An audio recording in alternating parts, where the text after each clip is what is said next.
دولة Somaliland عن باقية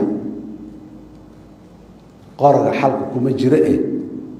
مرمرك قاركود نقف على كصومالي وبلوغ أيو حدك تحت وقت لسدا أولولية هدنا دبعتنا مرك عرنا واسجارا هدنا أسي حمصلنا وقارهان عربا كهالكان ودمنت إن باق وجدي ذكر الرأسعان هي دولة Somaliland أنت أن شيء بي أيقون يكون حجران والحل جيدي معه حل الاستلام معه صدق إلى بسنا كبعد إن الاستلام صح معه واحد عيه سيدا عن مالنا ويتبعي دبق وحكر عيه أنا تعزيين هنا وما أنت كوريسي دور كاسي بادية قبائل كسكندر شباب هذا الحين أوجا تعزيين هنا يعني أوجا تعزيين هنا أوجا رحنا هاي وحا كدعي بريها دنبه مقالة الأسعان دولة Somaliland عن باقية قارة حلقة كم جرأة dadka qoroga inta laga daayo dadka dad la hadla loo soo diro dadka dad la hadlo oo ay muxuu ahay hadalkooda dhageysanayaan waliba ha loo soo diro calool waxay ku bukootay laguma daaweeyaan leeyahay haddii dadka dad ay dhibsadeen iyo saraakiil iyo ciidan iyo dad hadallada qaarkoodna hadallo qurxoon maahane ha la iska daayo dadkaasi dhibaatada haysataa iyo waxa uu meesha ka dhacay waana dhibayaan waa ka danqanayna waa dad Soomaaliyeed meel kastoo ay Soomaali ku nooshahay dhibaatada gaartay waa ka danqanayna dadka reer Laascaanana idinku lafsadiina tala u soo istaaga oo cunfiga iyo colaadda iyo hadallada dhibka badan ee media iyo meelaha la marsiinayaa hal la joojiyo waxba nooma soo kordhinayaan waxba nooma soo daaweynayaan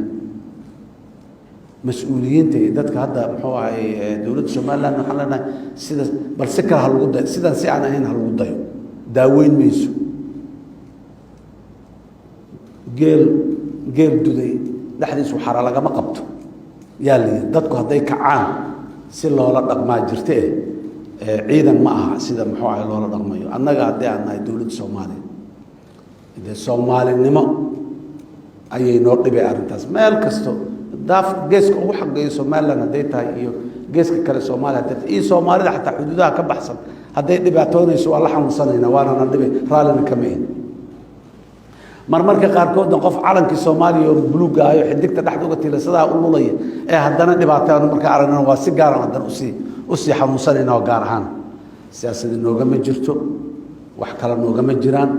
dadkaas inay deganaadaan maamul iyo tala iyo hoggaan iyo maxaan ku raad deganaansho iyo amni inay helaan waayo wax aan ka danaynayno waa laga yaabaa warkaygaasi in dad badan si kale ay u fafasiraan sida marar hore badan ba dhacday laakiin haddana inaan dhahna ka xishoomayno kana gabamayno